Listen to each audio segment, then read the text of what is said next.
hadapan Raja Lamuri, Panglima Merah Johan berkata, "Tuanku, biarlah Patih berdua serta 300 wira perlak mendahului angkatan tuanku memerangi angkatan Cina itu. Kami serdadu Islam tidak takut mati karena perang kami menentang kafir adalah perang jihad fisabilillah. Jika mati seseorang itu dia masuk surga, dia dikuburkan dengan pakaiannya yang berdarah itu. Segala dosanya terhapus, segala kenikmatan menanti dia di surga."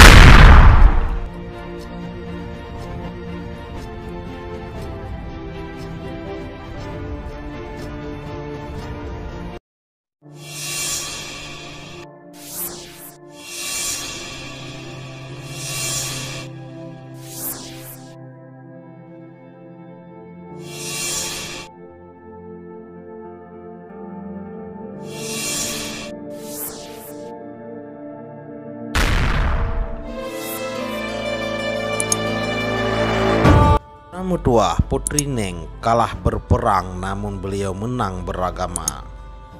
Untuk memahami cerita ini dengan lebih jelas, eloklah terlebih dahulu dibentangkan watak-watak pelaku serta latar belakang tempat di dalamnya. Kerajaan Indrapurba pada masa ini adalah kawasan Banda Aceh. Diasaskan 2 abad sebelum era Masehi, negeri itu diperintah oleh seorang raja bergelar Maharaja Indra Sakti. Dari semasa ke masa, nama Indrapurba berubah menjadi Lamuri, kini Lambariah, dan dalam catatan bangsa asing disebut Lamuli oleh pencatat Cina, Rami oleh Ibnu Khordadbeh 851 Masehi, Lameri oleh Bodrog seorang pengembara Persia 955 Masehi, dan di dalam Sulalatus Salatin sejarah Melayu dicatatkan sebagai Lamuri.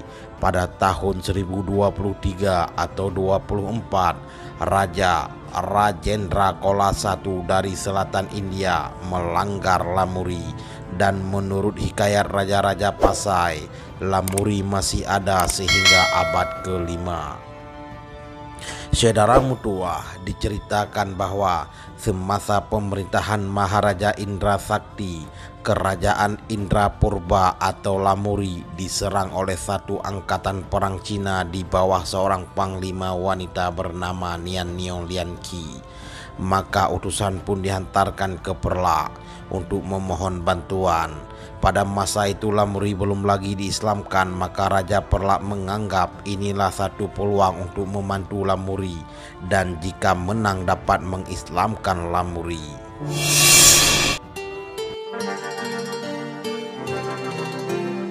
Sahabat berbagi info, Perlak pada masa itu telah kembali kuat terlepas diserang oleh Sriwijaya pada tahun 986. Ramai pembesar klan ulama Islam sejak itu telah berpindah ke Linggi di Aceh Tengah dan membangunkan kerajaan baru, Kerajaan Islam Linggi. Pengasasnya ialah Adi Genali yang bergelar Merah Linggi, anak Merah Tanjung yang berasal dari Sungai Jambu Air. Baginda juga berasal dari keluarga Makdum Johan berdaulat Syahir Nui, Raja Perla. Adi Genali mempunyai 3 orang putra. Si Bayak Linggah merantau mengembangkan Islam di kawasan Batak Klen, menumbuhkan perkampungan di Gunung Sibayak. Merah Johan pula menjadi pengikut Syekh Abdullah Kanan dari Perlak dan ditugaskan untuk mengislamkan Indrapurba atau Lamuri. Linggi II atau anak ketiga tinggal di Linggi menjadi raja, maka Raja Perlak memerintahkan tentara seramai 300 orang membantu Syekh Abdullah Kanan, serta Merah Johan pergi ke Lamuri menguatkan lagi angkatan pertahanan Maharaja Indra Sakti. Saudara Mutuah, Merah Johan, Panglima Kanan Syekh Abdullah Kanan, dikenal juga sebagai Tungku Kawi Tepat, putra Raja Linggi Klan, termasyhur, gagah, berani, serta mempunyai perawakan yang menarik. Niat awalnya memang hendak bersama-sama Syekh Abdullah Kanan untuk mengislamkan Lamuri dengan berkelana sambil berdakwah. Bagaimanapun, dengan kedatangan angkatan Cina yang besar itu, tugas beliau semakin berat karena hanya dengan 300 tentara Islam dari Perla serta ribuan laskar Lamuri yang belum diketahui taat setianya harus bertarung dengan ribuan pasukan Cina yang jelas lebih disiplin dan kuat. Syekh Dara Mutuah ketiba di Istana Lamuri. Syekh Abdullah Kanan dan Merah Johan disambut baik oleh Maharaja Indra Sakti, dan antara lain titah raja itu yaitu, "Terima kasih karena tuan-tuan sudi membantu beta, tetapi memandangkan tuan-tuan datang dengan 300 laskar berkuda, apakah harapan kita akan menang? Lagipun dihantar oleh negara Cina seorang panglima bernama Nian Niong Lianqi, seorang perempuan. Maharaja Cina menganggap kita amat lemah hingga dia sudah yakin seorang perempuan dapat menyembelih kita." Mendengar kenyataan Raja Lamuri itu, kedua Syekh Abdullah dan Merah Johan tersentak. Satu, karena bantuan yang mereka bawa tidak seberapa. Kedua, angkatan Cina itu diketuai oleh perempuan. Sembah Syekh Abdullah Kanan, "Tuanku, biarlah Patik berdua serta 300 wira Perlak mendahului angkatan tuanku memerang angkatan Cina itu. Kami serdadu Islam tidak takut mati karena perang kami menentang kafir adalah perang jihad fi sabilillah. Jika mati seseorang itu dia masuk surga, dia dikuburkan dengan pakaiannya yang berdarah itu. Segala dosanya terhapus, segala kenikmatan menanti dia di surga." Raja Lamuri lalu bertanya pelbagai perkara yang memikat hatinya tentang agama Islam, sehingga para menterinya pun heran melihat rajanya begitu takjub berbicara dengan Syekh Abdullah Kanan itu. "Tuan Syekh, seorang pendakwah, juga turut berperangkah? Semua orang Islam adalah serdadu Islam, apatah lagi ketua-ketua mereka harus memimpin perang." Raja itu menggeleng-geleng kepalanya, kemudian tersenyum seraya berkata, "Angkatan Cina itu dipimpin oleh seorang perempuan. Orang kita tak bersemangat memerangi kaum yang lemah, apatah lagi membunuhnya. Bolehkah Merah Johan memberi pendapat?" Merah Johan menyembah lalu berkata, "Ampun tuanku, Patik sendiri akan membawa 100 pahlawan muslim khas untuk mengepung Panglima Nian Niong Lianqi itu dan menyerahkan kepada tuanku, atau Patik semua akan syahid, tak akan kembali menyembah tuanku." Mendengar kesanggupan Merah Johan itu, maka titah Maharaja Indra Sakti dengan penuh semangat.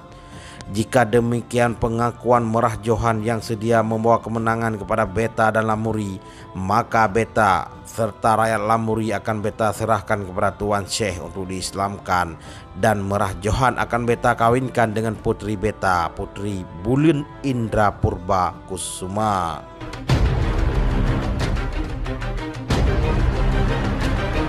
Dara Mutuah, perang yang berlaku antara laskar Lamuri dengan pasukan Cina amat dahsyat. Satu pihak mempertahankan tanah airnya, manakala pihak satu lagi hendak menaklukkan dan memperluas kuasanya, lebih-lebih lagi pada tempat yang strategis seperti Lamuri. Sebelum perang tercetus, Merah Johan menghantarkan orangnya pergi ke pantai untuk membakar wakang Cina yang berlabuh di sana. Seperti yang telah diperkirakan, angkatan Cina cukup kuat dan disiplin. Yang menghidupkan semangat angkatan Lamuri itulah antara 300 muslim dari Perla. Nyata laskar Cina amat sayang akan Panglima Nian, hingga tidak dibenarkan ke barisan depan tetapi didapatkan di tengah-tengah antara mereka. Nampaknya tiada harapan menangkap Panglima Cina itu. Bagaimanapun, Merah Johan dengan 100 laskar Perla yang tangkas itu dengan berani dapat juga menembusi benteng itu, maka berlakulah pertempuran sengit hendak menawan Panglima Nian yang menangkis segala serangan. Hanya satu cara bagi Merah Johan. Pada saat Panglima Nian membelakangi dirinya, Merah Johan melompat dari kudanya ke belakang kuda Panglima Nian lalu merangkul leher Panglima Cina itu serta mencekam tangan kanannya yang memegang senjata. Melihat keadaan itu, seorang laskar Perla merampas tali kekang kuda Panglima Nian, lalu dengan bantuan rekan-rekan yang lain meluluskan mereka dari kepungan laskar Cina. Puluhan pasukan Perlak terkorban dalam usaha melindungi Merah Johan yang berpaut pada Panglima Nian. Akhirnya Panglima Nian ditawan dan dirantai jauh daripada pengikutnya yang kini sudah berkecil hati, lalu separuhnya menyerahkan kepada Angkatan Lamuri, manakala yang lain mencoba melarikan ke Wakang yang sudah terbakar. Lama-kelamaan mereka pun menyerah diri.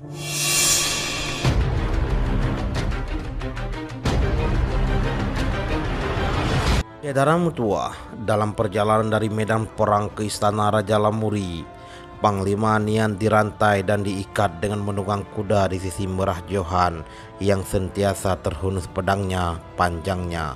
Panglima Nian berkata sesuatu. "Panglima Lamuri, apa yang akan kau lakukan sekarang?" Terpulang kepada Raja Lamuri, "Aku cuma laskar bantuan dari Perlak. Oleh sebab orangnya lemah dan tidak mau huru-hara, mungkin kelak dibunuh ke semua orang kamu. Adakah pilihan lain agar aku dan pasukanku terus hidup?" "Ada. Kamu semua boleh memeluk agama Islam." Lalu Merah Johan menjelaskan cara-caranya. Setelah menerima laporan daripada Syekh Abdullah Kan'an dan Merah Johan, Maharaja Indra Sakti amat gembira lalu terus menyatakan sedia masuk Islam. Beberapa hari setelah itu, Maharaja Indra Sakti serta rakyatnya pun diislamkan oleh Syekh Abdullah dan Merah Johan. Berikutnya berlakulah perkawinan putri raja itu dengan Merah Johan. Tidak lama kemudian Panglima Nian Nion Lian Qi dibawa masuk menghadap Maharaja Indra Sakti untuk menerima hukuman. Tanpa berlengah-lengah sembah Panglima Cina itu, "Tuanku, Patik dan segala laskar Patik sedia memeluk agama Islam. Kami tidak rela diantar pulang karena sudah tentu Maharaja Cina akan membunuh kami. Kami sedia patuh dan berkhidmat ke bawah duli tuanku dan bermastautin di Lamuri ini, hidup bersama-sama rakyat tuanku." "Baiklah," titah Maharaja Indra Sakti, "adakah permintaan kamu yang lain?" Panglima Nian menunjukkan dengan hormat ke arah Merah Johan yang turut mengiring Raja Lamuri di sebelah kiri baginda. Lalu sembahnya, "Jika ada limpah kurnia tuanku Patik mau diislamkan oleh Panglima Merah Johan dan akhirnya dikawinkan dengan beliau itu." Maharaja Indra Sakti tersenyum seraya bertitah. "Bukan sahaja kamu ditawannya, bahkan hati kamu pun turut ditawannya. Sungguh ajaib. Walaupun Merah Johan sudah menjadi menantu beta, namun untuk mempereratkan silaturahmi antara Perlak dan Lamuri dan masyarakat Cina, maka beta kabulkan permintaan kamu. Kamu beta angkat darjat kamu ke taraf seorang putri, maka beta namakan kamu Putri Neng."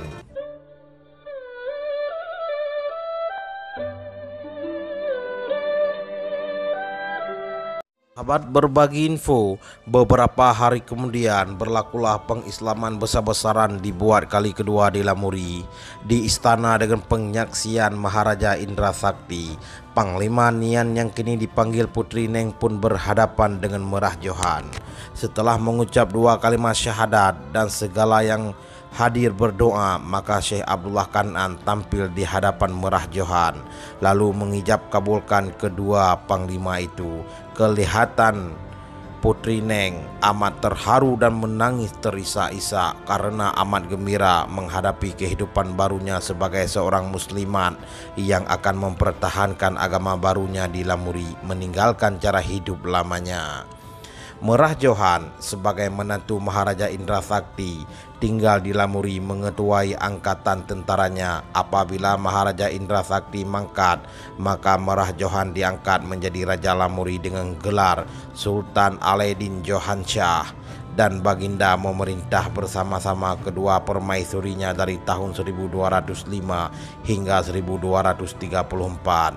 Kerajaan Lamuri bertukar nama menjadi Kerajaan Aceh Darussalam dengan beribu negeri di Kuala Naga atau di Sungai Aceh, sekarang Kurung Aceh. Pengisytiharan ini berlaku pada hari Jumat dalam bulan Ramadan tahun 1205 atau 601 Hijriah. Saudara mutua, Putri Neng mendalami agamanya dengan sempurna dan dengan demikian mempermudahkan penyampaiannya kepada para pengikutnya. Sultan Alaeddin sentiasa mengajar di balai khas kepada rakyat Cinanya. dan Putri Neng tidak pernah lekang daripada sisinya. Begitu hebatnya kecintaannya terhadap Merah Johan dan agama Islam. Bahkan semasa lawatan Merah Johan ke Teluk Rantau Negeri, Putri Neng sentiasa di sisinya. Apatah semasa mengurus di Balai Rum, Seri Putri Neng tetap memberi nasihat secara lembut dan tertib. Dengan asas yang kukuh dibina oleh Sultan Alaidin Johan Shah serta Putri Neng itu, maka Aceh terkenal sebagai negeri Islam yang cukup kuat sehinggalah zaman penentangan penjajah Belanda.